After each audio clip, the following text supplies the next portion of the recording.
안녕하세요. 김현주 원장입니다. 제가 유튜브를 조금 쉬었는데 다시 카메라를 켰습니다. 오늘은 제가 이제 DM 받은 내용 중에서 함께 고민이 있어서 한번 이야기해 보려고 하는데요. 어떤 원장님께서 오픈한 지가 얼마 안 되셨고 커리큘럼에 대한 확신이 없어서 너무 걱정이에요 라는 그런 DM을 받았거든요.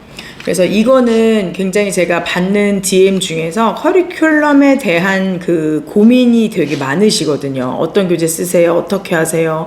초등은 어떻게 하세요? 독해는 어떻게 하세요? 그런 질문이 되게 많은 걸 보면은 굉장히 커리큘럼에 대한 그런 고민들을 많이 하고 계시구나라는 거를 질문들을 통해서도 제가 간접적으로 느낄 수가 있는데, 일단은 그 오픈한 지가 얼마 안 되셨고 그 다음에 프랜차이즈로 오픈을 하신 분이세요. 그리고 주변에 이제 국제학교들도 좀 있고 이래서 이제 어떤 상황이냐 하면은 오픈을 해서 이렇게 딱 보니까 본인이 가맹한 그 프랜차이즈의 내용을 딱 보니까 조금 부족하다라는 그런 생각이 드신다는 거예요. 그래서 제가 이제 이분을 이렇게 그 DM을 주셨길래 그 인스타를 이제 들어가서 잠깐 봤더니 영어로서는 정말 굉장히 많이 준비가 되신 분으로 보여. 영어 실력으로서는 아마 그러신 분인 것 같아요. 왜냐면 뭐 학위도 다 외국에서 받아오시고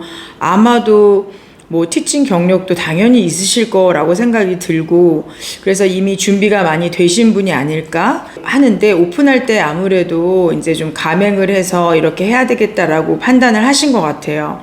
근데 해서 이제 보니까 생각했던 것보다 조금 부족한 부분이 많다라고 본인이 그거를 판단하신 것 같아요. 근데 제가 내용을 이렇게 읽다 보니까 막 중간중간 국제학교 아이들이 막 문의를 주고, 또 주변을 돌아보니까 대단한 그 강사들이 엄청나게 좋은 스펙의 그런 강사들이 과외며 뭐 어느 학원 강사며 이렇게 많이 포진되어 있다.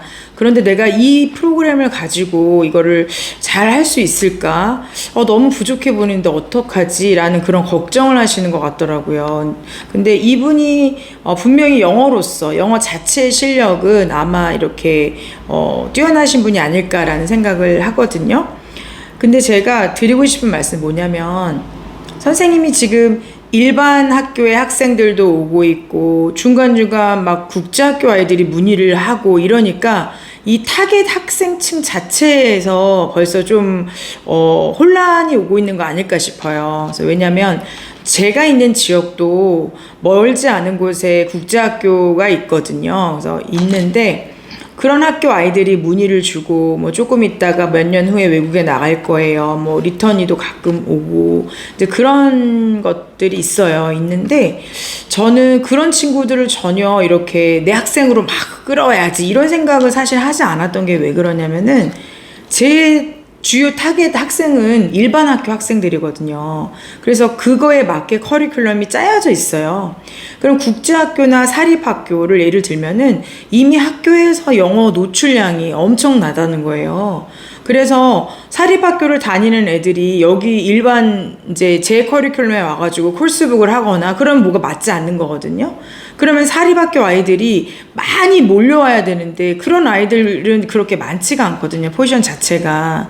그래서 그런 몇몇 아이들을 놓치기 싫어가지고 내가 기본적으로 내가 가르칠 대상하고 혼돈이 되면은 이렇게도 얘도 아깝고 쟤도 아깝고 이렇게 되면은 기본적으로 내가 가르치는 대상 자체가 예를 들어 80%가 일반 학교의 아이들이다라고 하면 그거에 맞게 세팅을 하고 그런 아이들 위주로 학원이 돌아갈 수밖에 없는 건데 굉장히 이제 최상위 학생, 예를 들어 뭐 국제학교 아니면 뭐 사립초등학교 이제 이런 아이들을 커버하려고 하면은 당연히 그거에 맞는 커리큘럼이 있어야 되는 건데 그런 아이들의 수는 당연히 적을 수밖에 없거든요. 그래서 그런 아이들을 놓치는 거에 대해서 나 이 커리큘럼으로는 쟤네하고 게임이 안 돼. 어떡하지? 너무 얄팍해 보여. 이 커리큘럼 때문에 나는 못할 것 같아. 이런 걱정을 하기보다는 만약 그거를 감행하셔가지고 이왕 하셔야 된다고 하면은 그거에 맞게 이제 타겟을 정하셨으면 그거에 맞게 선생님의 경력이나 선생님의 능력과 뭔가 조금씩 이 부분에선 이걸 조금 추가해주면 좋겠구나. 이걸 했더니 아이들이 뭐 영어 단어를 너무 쉽게 하니까 조금 뭔가를 추가를 해야 되겠구나. 뭐 이런 식으로 선생님의 노하우가 들어갈 수 있다고 생각하거든요. 실제로 다들 그렇게 운영하는 걸로 제가 알고 있어요. 그래서 만약에 이 부분이 좀 부족하면 선생님이 조금씩 보완을 하면 되는 거고, 내가 일반 학교 아이들이 많이 올 수 있는 학원인지 아니면 특수하게 정말 여기저기서 라이딩 해가지고 뭐 여기 학교 저기 학교에서 이렇게 다니는 그런 특수한 목적의 그런 학원인지 그런 거를 좀 생각을 하시고 중심을 잡으셔야 돼요. 그래서 국제학교 애들도 막 문의로 오는데 내가 이 프랜차이즈로 이걸 어떻게 커버하지, 그리고 이건 어떡하지, 이렇게 생각하시면은 오히려 머리만 복잡하고 뭔가 이렇게 확신이 없는 모습, 그거를 학부모님들이 상담을 왔을 때도 느낄 수 있다는 거를 기억을 하시는 게 좋아요. 왜냐면 선생님께서 저는 이런 프로그램을 가지고 아이들 이렇게 가르칩니다. 내가 이렇게 가르쳐서 몇 년 후에는 어느 단계에 갈 것이고 또 중학교 가기 전에 어떻게 될 것이고 이런 로드맵이 있다는 거를 자신 있게 설명을 드려야 되는데 뭔가 확신 없는 그런 느낌을 받는다고 하면은 당연히 학부모님들 중에서 다는 아니더라도 그거를 분명히 느끼시는 분들이 있을 거예요. 선생님이 약간 뭔가 자신감이 없는 것 같고 확신이 없는 것 같고 자기 학원에 대한 그런 것들이 있기 때문에 일단 선생님께서 내가 국제학교 애들을 위주로 가르칠 건지 아니면 일반 학교 아이들 위주로 가르칠 건지, 초등학교가 대상인지 중고등학교가 대상인지 아니면 초중이 대상인지 이거를 정확하게 정하시고, 내가 만약에 80%가 일반 학교라고 하면은 나머지 20%의 그 소수 때문에 10% 20% 때문에 막 학원 커리큘럼이 막 흔들리고 이걸 얘네한테 맞춰야 되지 않을까, 이걸 이렇게 맞춰야 되지 않을까, 이렇게 하실 필요는 없다. 저는 그렇게 생각을 하고, 저는 실제로 저한테 대부분 문의를 하고 저한테 오는 학생들은 공립초등학교 학생들이기 때문에 그거에 맞게 수업을 준비를 하고 있고요. 또 가끔 국제학교나 사립학교나 이런 아이들이 문의를 해서 오고 싶어 하더라도 그 아이 한두 명을 위해서 제가 수업을 만들거나 개설하진 않아요. 그리고 그런 친구들은 대부분 학교에서 영어를 이미 많이 하고 수업을 다 영어로 하기 때문에 이렇게 일반적인 커리큘럼이라기보다는 그 친구가 딱 부족한 거, 저희 아이가 기본적인 생활 회화라든지 영어 리스닝 스피킹 다 잘 되는데 라이팅이 조금 문법적인 오류가 많아서 그걸 좀 고치고 싶어요 라든지, 그런 식으로 해서 이렇게 핀셋처럼 이렇게 찝어주는 그런 식의 스타일의 과외처럼 그렇게 진행돼야 되는 학생들이 오히려 더 많은 것 같고, 일반적으로는 이런 보편적인 커리큘럼에는 조금 맞기가 어렵죠, 사실.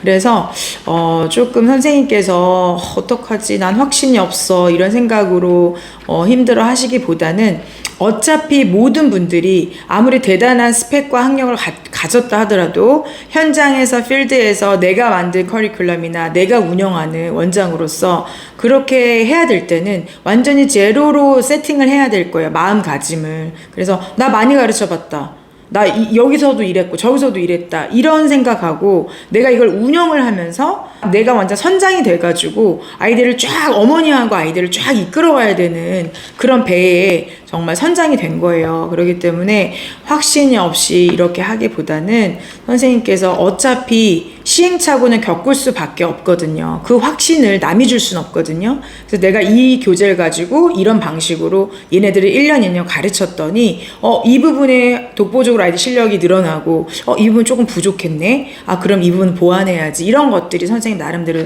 이제 생길 거라는 거예요. 그래서 그런 거를 다져가는 것이 자기 확신의 과정이고, 그거는 누가 말로 이렇게 저렇게 라고 해도 선생님의 상황과 선생님의 그 지역과 뭐 여러 가지 선생님이 갖고 있는 선생님의 영어 능력이나 이런 모든 것이 조합이 돼가지고 나타나는 거기 때문에 그 부분이 누가 말로 이렇게 해서 확신이 생기고 이러긴 사실 어렵거든요. 근데 제가 이렇게 들었을 때는 일단 선생님께서 어떤 대상을 이제 나한테 오는 주요한 학생인지를 먼저 잘 생각해 보시고 그 아이들한테 맞춰서 하면 충분히 성공을 하실 거라고 생각을 하거든요. 그래서 저는 개인 과외를 안 해요. 기본적으로 교습소를 시작하면서부터는 이제 1:1 과외는 아무리 이제 비싼 비용을 주신다고 해도 과외를 하지 않고 있어요. 사실 근데 이제 이런 그런 뭐 국제학교라든지 뭐 리턴이라든지 그런 아이들은